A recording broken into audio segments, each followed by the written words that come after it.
I would not have seen that movie normally, but I read for the sequel and was like, oh, let me watch the first one to see what it is. Oh, God. So that was...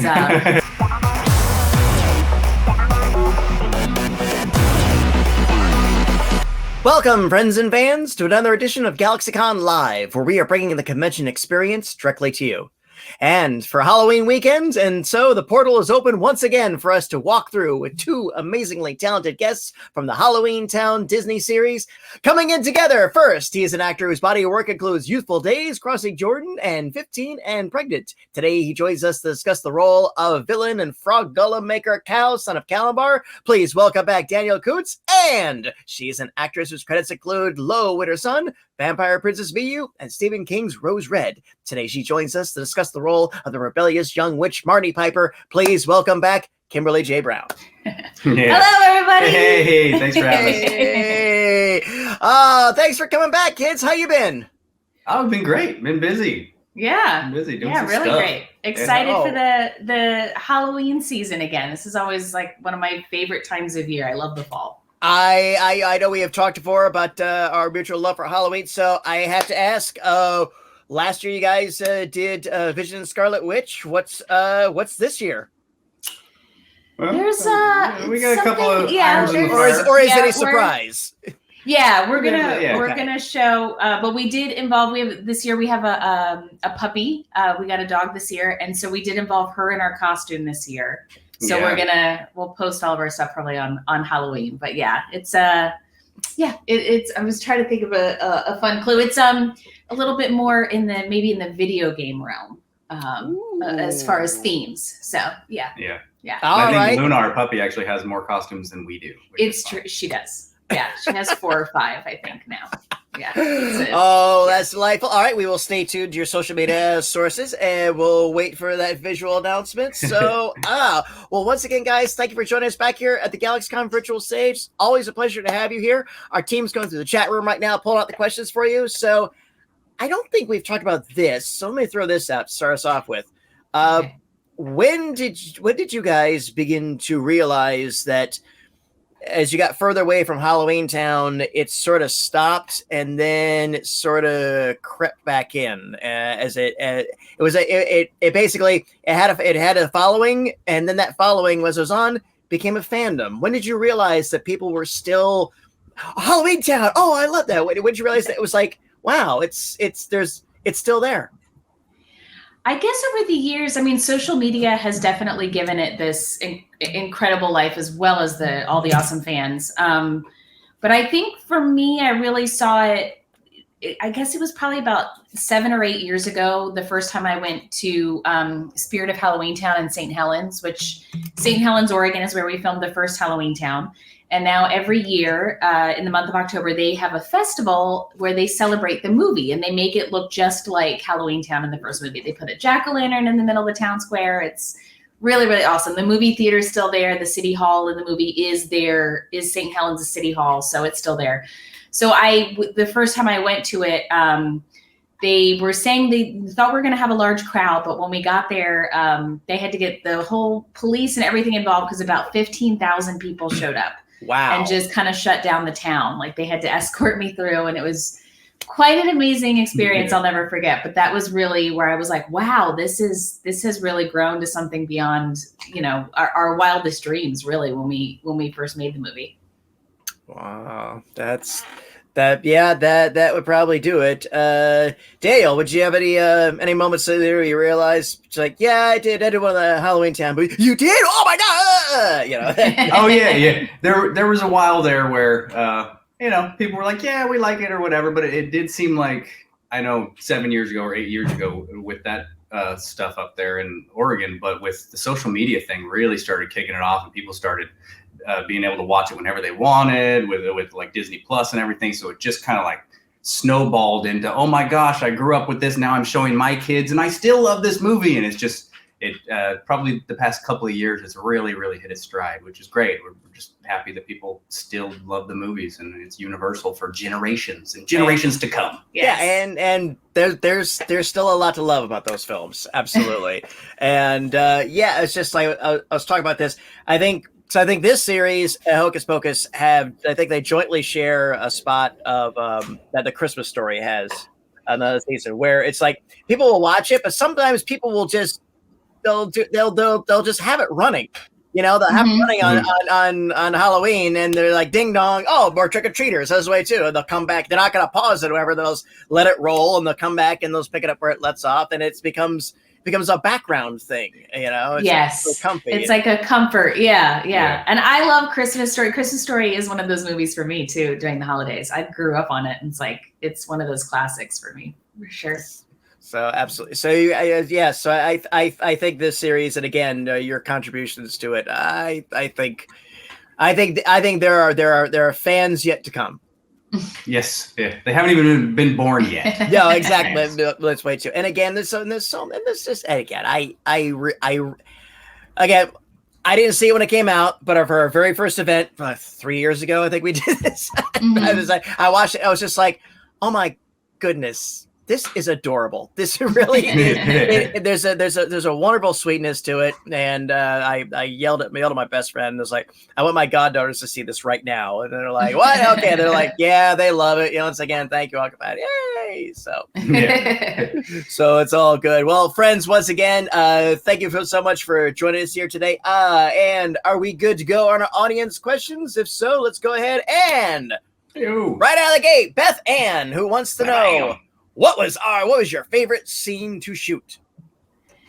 Go for it. Well, one of my top favorites was the broom flying scene in the first Halloweentown, because it was the first day that I got to spend with Debbie one-on-one, and they put us in front of a big blue screen, and it was our last day of filming. It was the last scene we did, and we sat on this big stool in front of the blue screen so they could kind of rock us back and forth, then move the camera around so it looked like we were flying on the broom. And it was such a fun scene to shoot, just because it was a blast being able to pretend that I could fly, which is, a talent that I wish I had in real life.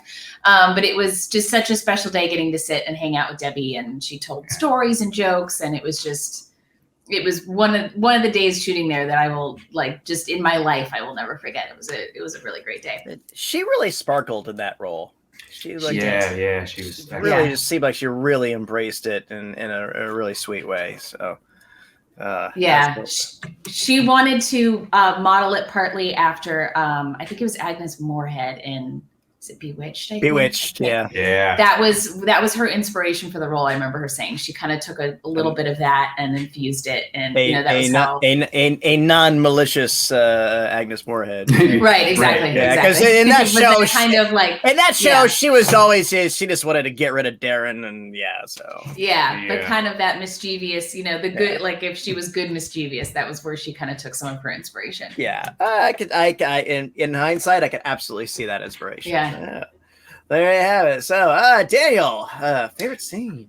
Oh man, all the scenes were great, but I'd have to say the last scene where I'm all mad in a huff, and I'm like, I don't care how strong you think you are, you'll never beat me, and I'm angry, and there's all of this special effects going around, and it was cool to film, and it's a little ridiculous when you're actually filming it because those special effects aren't there, so you have to pretend that they're there, and all of this stuff that's coming out of my arms and everything wasn't there. The book was real; it was there.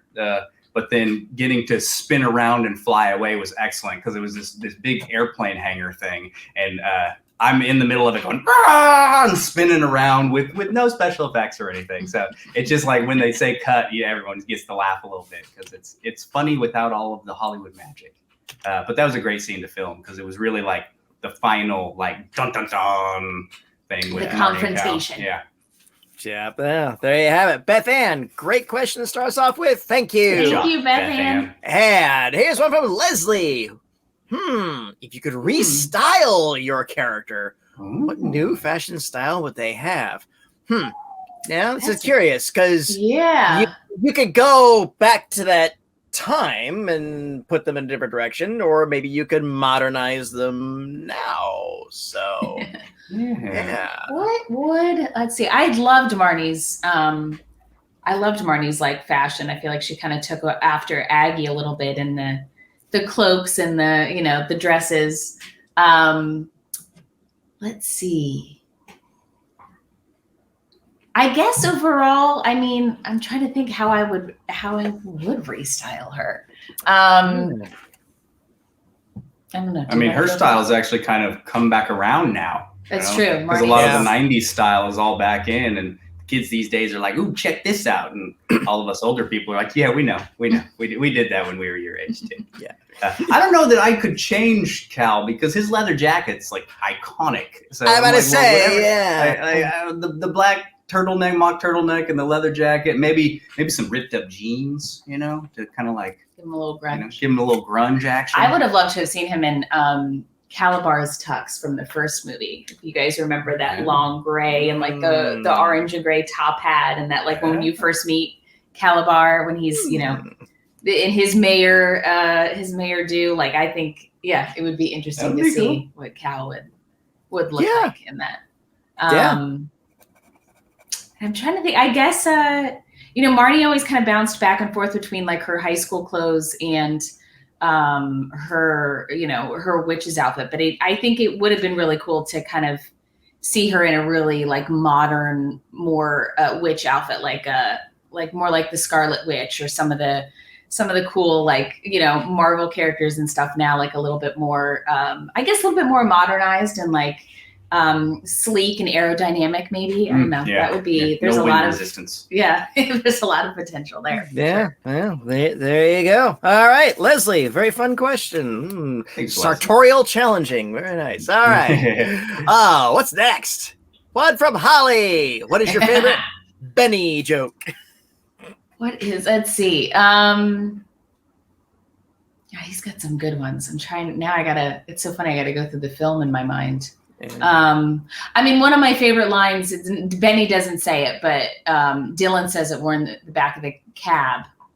And I think I tell him not to be rude or something. And he says, oh, no, let's talk about how legal it is to drive with no eyeballs. Like, I love, it's so funny how the kids just get into the cab, accepting Benny for all he is. But I love that Dylan was always throughout the movie, like, bringing it back to reality and going, okay, but wait a minute, he has no eyeballs. How is he driving? Benny had such a good sense of humor. You should have seen him off camera. Hilarious by craft service. Hilarious. Boy, and it's just your best performances are never picked up. I guess you didn't really get to meet the guy that played there was a little bit of skeleton Benny in the end of second Halloweentown when he switches back from gray full flesh. Yes, that's right. Yeah. All right. All right, Holly, there you have it. Thank you. And what do we have next? From Lauren. What was your favorite time on set together? Well, I think the scenes where we were always mad at each other were fun. A lot of it, even though it looks like we were together all the time, we shot it in separate chunks because of the special effects. Like the big scene with him in the concrete wall when he was the concrete, the pumpkin with the gray spell kind of thing. Like that was, we shot that in the town square, Debbie and I did, and then we did it again separately on the stage for when Daniel had the was it styrofoam? Yeah, it was like a big styrofoam prosthetic that they glued to my face to make it look like the block and everything. So like I'm walking around with this big styrofoam block on my face. So we had to shoot it again, like in front of the green screen so we could do it that way. So some of those scenes were kind of split up. And at the end of that day, though, I remember we all had markers and we drew messages and like graffiti all over the wall on his face after we were done filming. Yeah, that was cool. You still have a picture of it somewhere.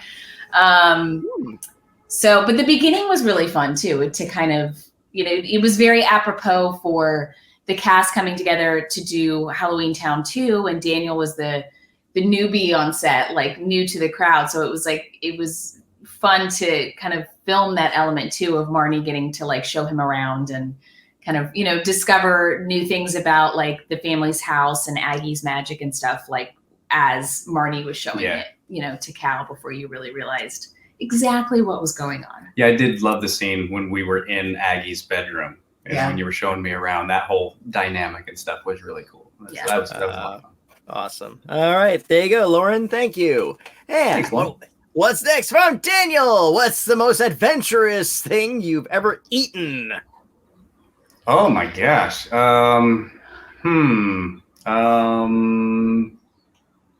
Chicken hearts, maybe? Chicken hearts. Sorry, vegans out there. I was young. My grandfather liked that kind of stuff. So he's like, hey, you want a little fried chicken heart? And I was like, yeah, okay, Grandpa. Sure, I'll have one of those. I've had fried chicken livers, but I don't think I've ever had a heart. Yeah, well, he told me they were hearts. I don't know. Maybe they were livers. But he said chicken heart. And I was like, I believe you, Grandpa. All right. I haven't eaten anything I'm not, I think I've had some duck, but that doesn't feel very adventurous. But I can't do the whole, I've seen those episodes of Fear Factor where people eat crickets and all that kind of stuff. Like, I guess that's just not really me. I don't know. I can do a cricket. I couldn't do a spider though. Like when they have those like spiders on the sticks and stuff. I'm like, no, thanks. No. No, that's a hard pass for me. Yeah, no, yeah, that's all good. So there you have it. There you have it, Daniel. All right, bon appetit. Okay. Yeah. And Donovan wants to know if you could transport to any time, past or present, where would you travel to? And what would you do when you got there? Great question. These questions are making us think. I love it. Yeah. I loved history in school, and The Patriot was one of my favorite movies growing up. Oh. So maybe like that sort of colonial era to kind of like, I don't know, get a real sense of the history and everything and what life was like then, the culture. I think that would be so fascinating. Cool, yeah. I'd love to go back to probably like 500 BC, like ancient Greece era. Ooh. Just because we get a lot of things today from then. So just to see how they worked and how their day-to-day lives were and like ancient Greece is fascinating. So I'd love to go back there. There you have it. Yeah. I think I'd want to go with you, Kimberly. If anything, because Benjamin Franklin's a huge hero of mine. So Just the opportunity to just just to sit with him until he said something witty and silly, and I'd be like, okay, I've had my geek moment. Thank you, sir. Yeah, that would be cool. So too, and whenever this question comes up, I always have my stock answer of, I'd like to go back to like 70s, early 80s, go to a record store and buy a record for no reason other than it has a cool looking cover. Oh, yeah. Yes. Yeah, I bet this album's badass. And then you force yourself to like it. It's okay. It's cool, yeah. It's okay, yeah. But look at the There's cover, one song man. that I love. Yeah. There you go. Donovan, thank you. Fun question. And from Adam. Did you get to keep any set items or costumes? Yes, quite a few things actually. I have Marnie's cloak, an outfit, the purple cloak and hat and everything from the second and third Halloweentown. I have the Halloweentown book. The producers were nice enough to give me one at the end of filming the first one. And I have the bat from the first Halloweentown movie, who he's Calabar's assistant. He pops up in his office and says, "There's someone here to see you, boss." Disney gave me that, which was really sweet. He's a puppet. Still has a strange smell because he's probably made of all kinds of interesting, but he's held up after all these years. Maybe he's got real yak hair or something. Yeah, exactly. Yeah, right. Yeah. He's all tucked away in his coffin. And I have just some other random things. Like I have Marnie's broom from the second Halloweentown that she kept in her pocket. I have the double of it. They call the one that goes on camera the hero, and they have that one, but I got to keep the double one that we used like in rehearsals and stuff like that. Sure. So I have little mementos from each one. I tried to keep the jacket, and they were like, "No, that's property of Disney." And I'm like, "But it fits me really nice." And they're like, "No, nice try, kid." So I think I took a couple of candy bars from craft service. I'm like, well, fine, then I'm gonna get that. Yeah. There you go. Yeah. I know you told the story about you desperately wanted that jacket. So. Wanted that jacket, man. I'd still be wearing that jacket. Did you ever find something close to it or an approximation? Yeah, kind of. Yeah, I've had a couple of different leather jackets over the years, black leather jackets. They've never quite fit like that one did, but close. Well, they take your measurements and then they make it exactly to you. Yeah, that's when if they let you keep your clothes, that's always like, hey, everything actually fits. So nice. Yeah, exactly. There you go. Adam, fun question. Thank you. And what do we have next? From Kalar. Sorry if I pronounced that right. Are there any upcoming projects or anything you guys can talk about? You should tell them what you have coming out. Oh, well, on November 9th, God of War Ragnarok comes out, and I'm a character in that. So I'm pretty excited about that one because that's going to be a huge game. It's really cool. So much fun to work on. It was so much fun. So I can't wait for people to play that and see it. Literally, the club I went to last night, their costume contest, God of War won top prize from the audience. There you go. Yeah, literally, I was like, woo! It was just like, it wasn't even that great of a costume, but all the fans in the audience like, oh, I know that kid. Yeah, so. Yeah, fans have been waiting for this game to come out for 4 years, I think. It's been long on the wait, so. All right, well. I just want to get it just so we can play around with your characters. Yeah. Move around and make, cool. make them do things.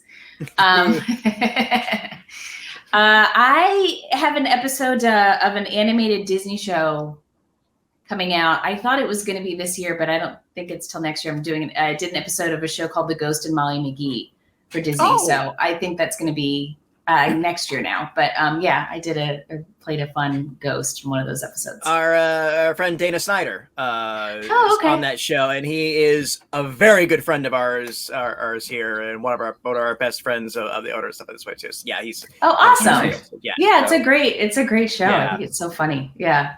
So I'm excited. I haven't seen any of the episode of the animation or anything yet, so I'm excited to see it. It's good. But it's a good series though. So all right, it is. Yeah. Good on you. All right, looking forward to that. Clara, thank you. Great question. What's next? From Holland.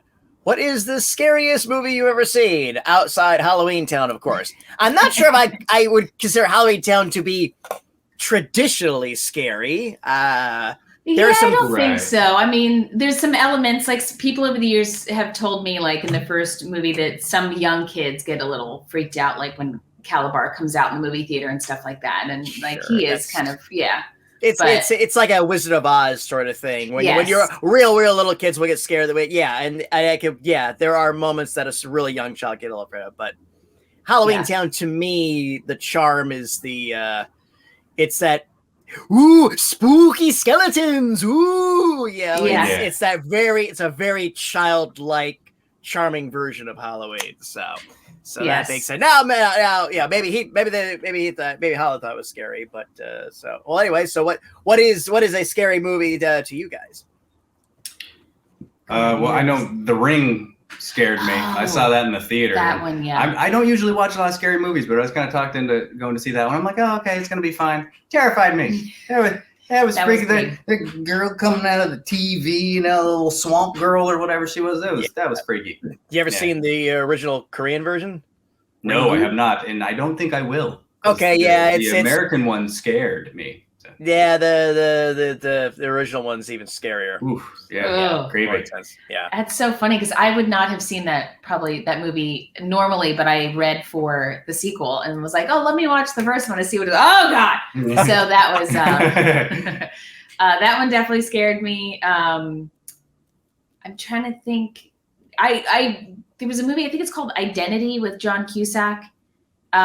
Years and years ago. It wasn't like a horror movie, but it was kind of like a suspense. Like that one scared me like in a good way, I guess. Like that was like right on the border of like suspense and adventure, but I guess not being too like on the scary horror side. And that's my limit of like how scary I go in movies. And I liked that one. Identity, 2003, ensemble neo-noir thriller film directed by James Mangold, who has done good work. Yeah, screenplay by Michael Coney. All right. Yeah, it's a good movie. Check it out. All right. Serial killer goes psychologist is found as killing for video. Oh, okay. Yes, I do remember this one.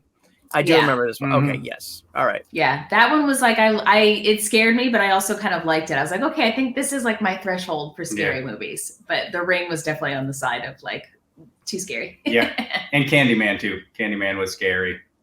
If you've seen the first Candyman. Oh no. Yeah. When the bees come out of his mouth and stuff, you're like, no. Yeah. We've had Tony Todd out here before a couple of times, so cool. Yeah, he's booking well on that, and I think for me the gold standard is still the original Halloween. Oh yeah. That still just sets the tone. It's so weird because I was talking to somebody else. Yeah, I watched it. It was no big deal. Yeah, but it got lapped by all the other crazy stuff. So yeah. Black Christmas was another one that I never saw the original, but I had some friends in the remake in whatever it was. Was it like 10 years ago or something? Something like that. Sounds about right. And that one was, that one freaked me out a little bit. I didn't even see some of the deaths. I had to and some of them were my friends, the women in it. So I was like, I can't watch this, but I do remember that one being. And me being like, maybe I don't need to see the original. Maybe this was scary enough. That's good. That's just more the horror side of it. I mean, if you want to go back to like Halloween type stuff, I still love like the classic black and white Dracula, Frankenstein, Universal stuff. That's what I tend to kind of have in the background on Halloween night as well. I just sort of let those kind of play and just have fun with it, and there you go. If the monsters are in black and white, then it's mostly family friendly. Yeah, they're not scary. That's gotta say it's from Dixie. Oh, what spell was your favorite to perform? You have to say some good spells in the movies.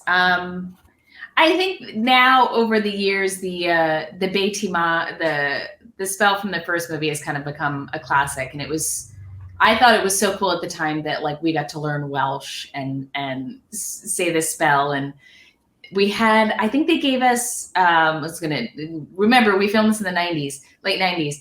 They gave us audio tape cassettes to listen to and play the pronunciation. And then Debbie was so sweet. She always had notepads, small legal pads that she wrote her lines down on. Because when you film every day on set, they usually print out like the scene, the script of the scene you're doing, but the font is really small and she couldn't see it without her glasses. So she would write out her lines in big letters so she could review it on set. But one day when we were going over the spell, she brought us like the couple sheets of paper of it written out for us so we could like see it phonetically and everything. So I always picture it like written out on a legal pad, which probably I guess helped it stick after all these years because I can still remember it. But that's probably my favorite. And Welsh is not an easy tongue. No, and I doubt that I even pronounce it correctly, these days. But it still felt very, fancy to learn it at 13 and be able to say it. Yeah, there you go.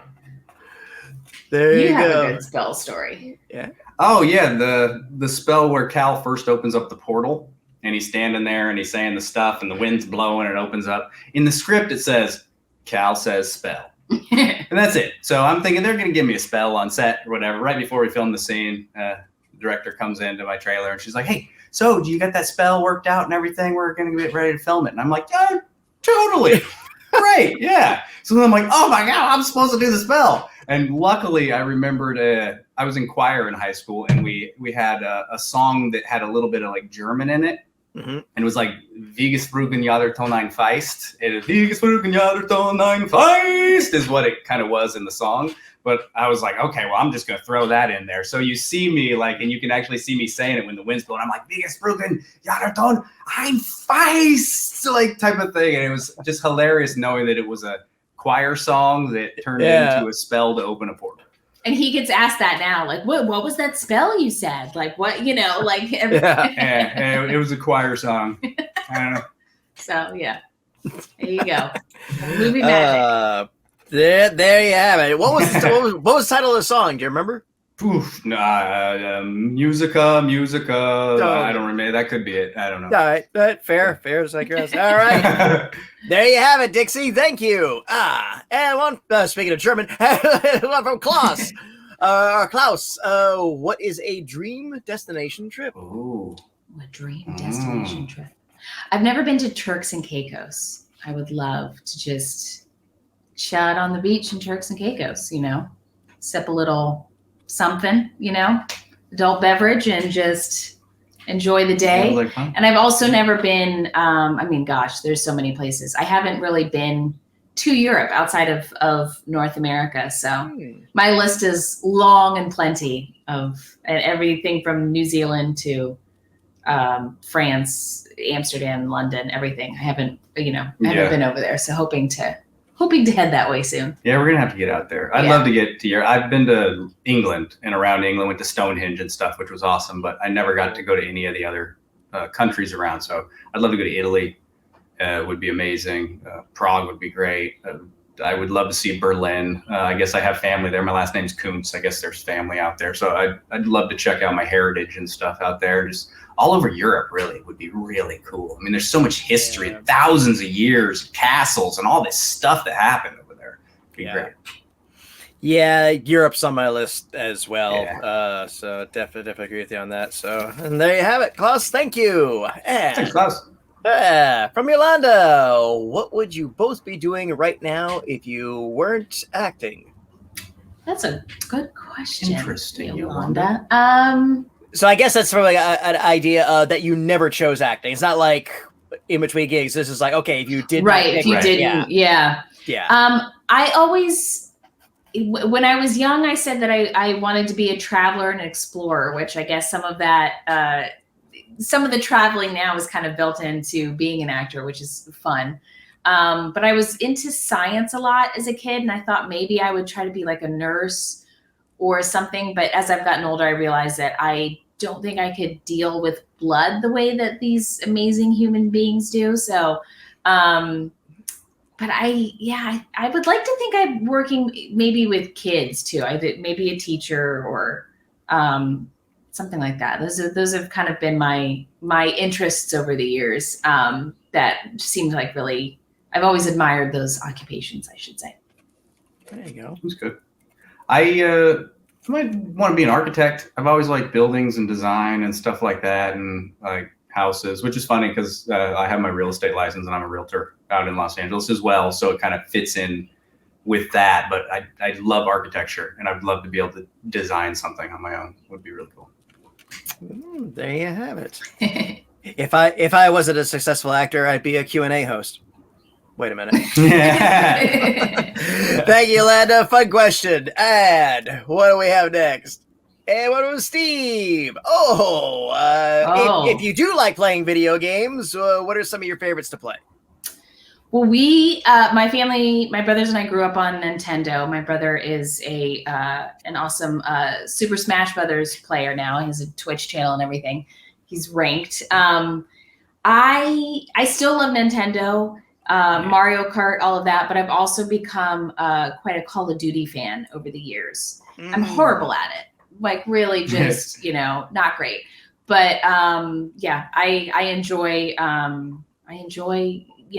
walk around and saving the world, in those different realms. So I'm excited. Actually, the new one just came out, so I'm gonna have to get it soon. Yeah. Oh yeah. Yeah. Well, I'd say God of War, obviously. But one of my favorites was Legend of Zelda: Ocarina of Time. I remember when that came out. I played that one all the way through. It took me forever, but it was such an amazing, magical game. It was like one of the first like open world games that you could just go anywhere. It was really cool. Yeah. Those were good times. There you have it. Me, I have played every version of Street Fighter for over 3 decades, and I probably will continue to do so. I never claimed to be good at it, but Who's your favorite character to play? E Honda. E Honda, really? Sumo, yeah, he was the one I fell in love with. I just love the fact that you could play a big sumo guy with a super speed slap and. Yeah. Oh yeah, the slap's awesome when he like bends down then goes. Yeah, that's cool. Yeah, so E Honda and Sagat. So there you go. All right, Steve, great question. Thank you. What do we have next? From Cindy. What is everybody's favorite part about Halloween? Well, Halloween is awesome for so many reasons. Candy corn is one. Daniel will not agree with me in this statement, but candy corn is awesome. It is a divisive issue. It's definitely. And I love all the pumpkin spice, the smells. We got a pumpkin spice candle lit right now. Like, I love all of that aspect. And I always loved dressing up in costumes as a kid. It's no wonder why I'm an actor, but like that, I think it's so fun for a night to pretend to be something else, somebody else, and get rewarded with plethora of candy. Oh, that was our puppy. That was our puppy. Some stuff over. Knocking stuff over. Hold on. Move your foot. Luna, hang on. Hold on. Good. If you want to introduce Luna to our audience, you're more than welcome to. Probably should. Where's she at? Yeah, I'll grab her. You grab her. She was chewing on a trait, and now she's gotten curious as to what we're up to. So this is Luna. Oh, hey, what's going on? Say hello. Hello. Say hi. Hi. Hi, hello, guys. hello, Luna. Hello. You might have seen her on some of our TikToks and stuff. Pounds. Yeah, she's getting big. Yeah, she's TikTok famous now. Yeah. Yeah. So.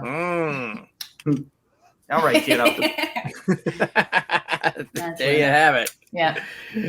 All right. So, Daniel, what do you love about Halloween? Oh, the dressing up's cool. Like, it's always nice to be able to be any character that you ever wanted to be or could be, which is great. And then the chocolate. Like, I love chocolate. Like, chocolate. Like, just give me all chocolate. I don't need anything else. Just chocolate in the bag. Chocolate in the bag.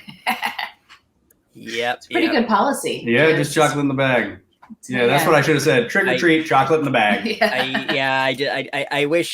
I wish they would make the dark chocolate stuff as like Halloween treats. It's like, yeah, this is a regular Kit Kat. Do you have any dark chocolate Kit Kats? I'm with you, 100%. Like the dark chocolate is just a little bit, or the dark chocolate Reese's. Oh, those are so good. Yes. Yes. Yeah. Very much so. Very much. Yeah, the way to do it. Yeah. Now we're all hungry. Costumes. Give me the costumes. Chocolate. Yeah. Yeah. One other thing I joke about Halloween that I enjoy most about is that it's completely optional. You can go in as deep or as shallow as you want, that is and true. No one's going to give you any crap about it. You know? No, that is absolutely true. Yeah. Not like the Christmas, Hanukkah. You know, it's like New Year's Eve season where everything is like you need to, you have to, you've got to. Yes. Yeah, totally. Otherwise, you're a Scrooge. Yeah. So, well, there you have it, Cindy. Happy Halloween to you. Okay, what do we have next? From Jesse. Oh, what is your favorite Halloween costume of all time so far? Because maybe in a few days you'll have a new one. Very true. We dressed up as Wanda and Vision from WandaVision last year, and that was one of my, because I loved that show. Yeah. So much. That's what made me go back and start watching all of the Marvel movies from the beginning. Like, I'd seen a couple here and there, but I was like, oh, I need to, like, I just loved that show so much. That was one of my favorites. As I recall, you guys did the Halloween versions. Yes, we did. Yeah. But when I was a kid, I remember one year I was a princess, and I made a lot of my costume, which was like I was very proud of myself. Like, I had the big hat, the pointy hat with the ribbon coming down and the wand, and we made a lot of that ourselves. And I was very proud of that. That it was it was a fun DIY thing. So I was probably, I want to say 4 or 5. I don't remember, but like that always still sticks out to me. And I was like, I made my costume. Yeah, the childhood ones are great. Yeah. I was Wolfman when I was 10, and that one sticks in my brain so much because it took so long because we had like all the hair and everything, and you got to like glue the hair to your face and your hands and all that, and get the little fake like fang teeth and everything. By the time we were done, I had my hair all tousled, and a little 10-year-old, like 50-pound kind of little kid, and ready to conquer the world. It was awesome. That's the title of a movie: The Werewolf That Conquered the World. Yeah, there you go. There you have it, Jesse. Thank you. Very fun one. I think we have time for one more. Let's see if we got a really fun one. And this comes from Phoenix. Ooh. Oh, if you had to choose one Halloween candy for the rest of time, what would you choose? Oh, So this is what yeah. Oh, I have to go first. Well, I mean, yeah. I don't know how you don't say Reese's. Like the chocolate peanut butter is just, and hopefully it's a dark chocolate, like it's. Like I said, but they don't make it in, I've not seen one in the Halloween assortment bags unless you get that one. I've never trick-or-treated, but I've been to an affluent neighborhood where they were giving away the full-sized stuff I was like, wait, this is coded for individual sale. As you give these away? Yeah, I'm like, okay. Yeah, those are the houses that you try to hit up a couple of times. Take off the mustache you had and come back up. You're like, exactly. You're like, I know you, but I'll give you another one. Yes. I always have a ritual where if kids try to double hit me again, I'll say like, all right, you guys have done it before, but I'll tell you what, I'll trade. So I'll give you another one of what I got if you let me go through your bag and you let me take something you got. Oh, genius. So they're always okay with that. And the thing is, they have no sense of value. So I have traded Dum Dum lollipops for Reese's. Oh, nicely done. Yeah, because they know that they're just like, yeah, okay, know. like no, they're kids, they don't know. Exactly. Yeah, I'm like, well, then can I have this? Yeah, sure. Oh, okay. Yeah. No backsies. Yeah, exactly. And if you could find the Reese's pumpkins, where it's just that extra thick layer of peanut butter, that's where you're golden. Like certain holidays, you get the eggs, the trees, and the pumpkins, and it's I enjoy the holiday versions, but something about the texture and the scalloped corner and biting into it is a part of that is true. That is classic experience for me. So it's just about that and that and popcorn at the same time. So all right. So that's good. Yeah, but I take half a bite of Reese's and some hot popcorn. The movie theater experience. Yes. Anyway. All right. So we got Reese's. Well, what else Halloween candy? I would say Milky Ways. I love Milky Ways. I love the caramel in it and the chocolate and the nougat and all of that fun stuff. It was always a treat when you get one of the little ones. They throw it in the bag. And just chocolate in general. Oh my god! Now I'm thinking about chocolate all the time. I know. Now is it the Milky Way Midnights? That's the dark chocolate. Yeah, the Milky Way Midnight's that, and now the Kit Kats have the dark chocolate, but they also have like the dark chocolate and mint. Oh, interesting. I haven't tried that. Those are really good. They're mixing it up over there. I highly recommend it. So, all right, there you go, Phoenix. Thank you for making us incredibly hungry. So, guys, any final words for our audience before we take our leave? Just appreciate you guys coming and hanging out with us, and hope you have an awesome Halloween because Halloween is cool. Yeah, happy Halloween, and meeting you was everything I hoped it would be. And just picture a rose there because I don't actually have a rose. There you go. And what are the social media outlets we can follow you on so we can see the big reveal for actual Halloween? I am official KJB on all the platforms, Instagram, TikTok, Twitter, and Facebook. So yeah, we'll be posting all the stuff there. And I'm at Daniel Kountz on all of them too. So just my name, at my name. There you have it. Well, once again, guys, thank you for joining us again here in the GalaxyCon virtual stage. Thank you to our audience for joining us. And as always, thank you for your great questions. Hope to see everybody again soon. Until then, bye-bye. Take care. Happy Halloween. And remember, friends, smiles are free. Spend them often. Happy Halloween. Happy Halloween. There you go. There you go. Amazing.